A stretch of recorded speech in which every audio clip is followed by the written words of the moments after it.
Miss হবে না আপনার পছন্দের টিভি শো। দেখুন জি5 অ্যাপে একদম ফ্রি। আমি বাড়ি ফিরে যাচ্ছি, আপনি চলুন। আমি এটা ভেবেছিলাম ও হয়তো পেপারসগুলো নিয়ে সঙ্গে সঙ্গে ছিঁড়ে ফেলে দেবে, কিন্তু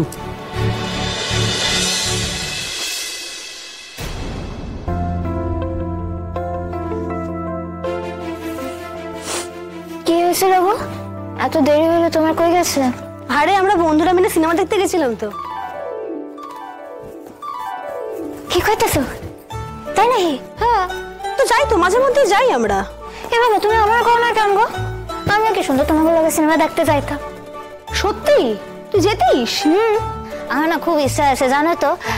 আমার ওখানে তো আসলে মানে ওই গ্রামে তো সিনেমা হল নেই, মানে আছে ওই আদিকালের বদ্যিপুরা হল আর কি।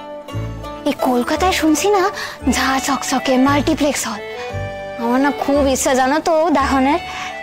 না আমি না কলকাতায় কোনোদিন সিনেমা দেখিনি, আসলে সুযোগ হয়ে ওঠে নাই আর কি। কেন রে, তোর ডাক্তারবাবু তোকে কোনোদিন সিনেমা দেখতে নিয়ে যায়নি?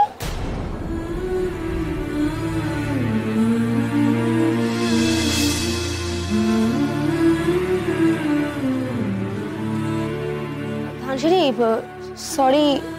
না না, হেলে গাবে সরি কর্নের কি আছে?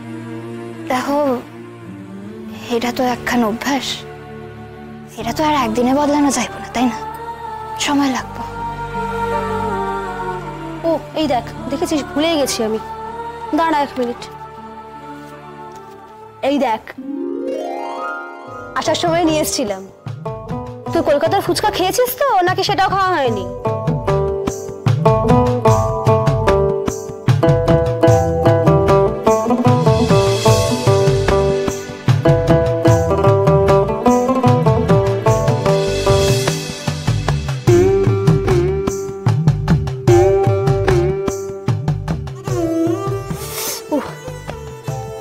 যা বাড়ায় না এই জিনিসটা।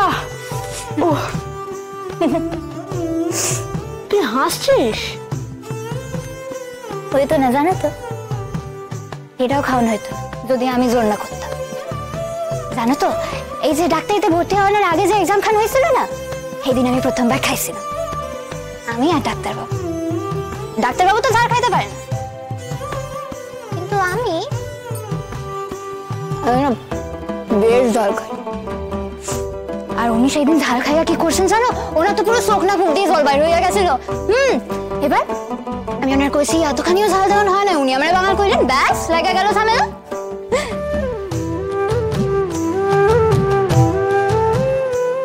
এত ঝাল তো কি সহ্য করতে পারি না। এই ঝাল তো বাঙালরা খায়। বাবারে বাবা, কি ঝাল দিয়েছে! কি কইলেন আপনি? কি কইলেন? আমার বাঙাল কইলেন?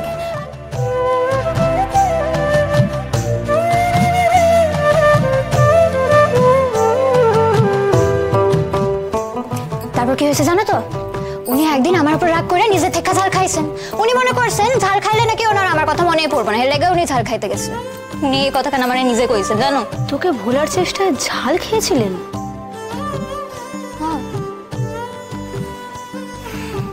আবার তো ঝাল খাইতে চলছেন আমার ভোলার চেষ্টায়।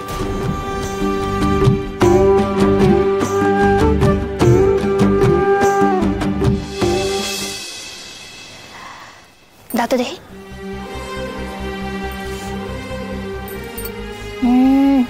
আচ্ছা শোনো না, কইতেছে কি গিফট দেওয়া যায় কত? তুই কাকে গিফট দিবি? ডাক্তারবাবুর বিয়ে তো, গিফট দিতে লাগবে না? তুই যাবি? তুই গিফট দিবি? কেন যাবো না? গিফট তো দিতেই লাগবো, সে যাই আর না যাই। তুই কোন ধাতু দিয়ে গড়া রে ধানসিরি? ডাক্তারবাবুর আমি কি কইছিলাম জানো তো সুপর্ণাদি? কয়েকদিন দূরে থাকাই না হয় আমরা বন্ধু থাকি। উনিও তাই কইছেন। এবার এই দূরের বন্ধুর বিয়াতে আমি গিফট দিব না?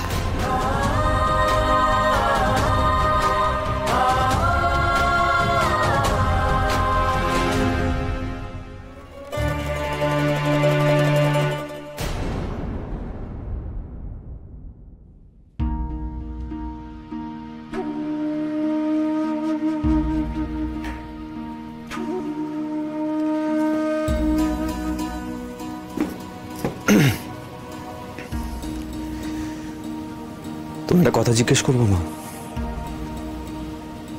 সত্যি করে বলবে? মা, তুমি কি বিয়েটা মেনে নিতে পারছো না? মা, তুমি তো চাও আমি স্বাভাবিক থাকি।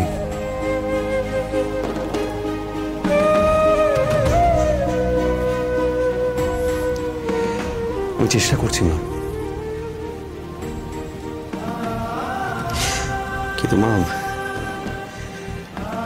আমি না এইভাবে কষ্টে থাকতে চাই না মা। আমি জানি খুব ভালো করে যদি আমি কষ্টে থাকি সব থেকে বেশি তুমি কষ্টে থাকবে। তোমার মুখ দেখে বোঝা যাচ্ছে। তাহলে বিয়েটা কেন করছি মা? আমি তাহলে বিয়েটা না করে দিচ্ছি। আমি না করি।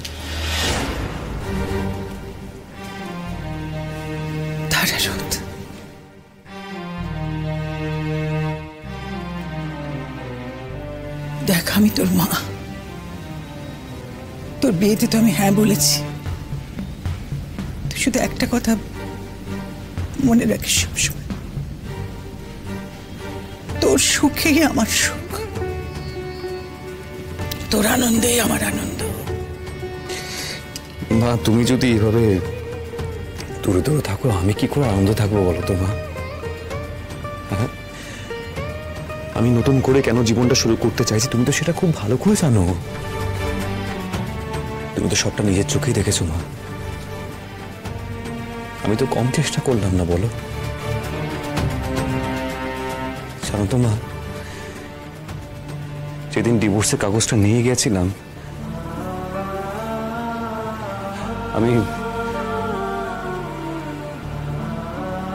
আমি ভেবেছিলাম ময়না হয়তো বলবে যে এইসব কি। আমি বাড়ি ফিরে যাচ্ছি, আপনি চলুন।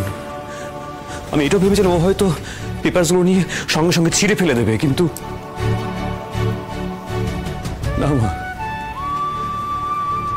ওকে দেখলাম ও সঙ্গে সঙ্গে পেপারসগুলোতে সই করে দিল। মা,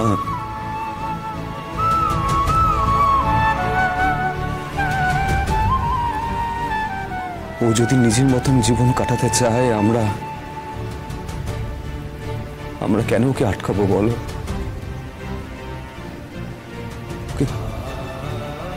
কেন আটকাবো আমরা? ময়নার জন্য নয় রোদ, আমি জানি না কেন, সত্যি বলছি আমি কেন জানি না, আমার ভালো লাগছে না।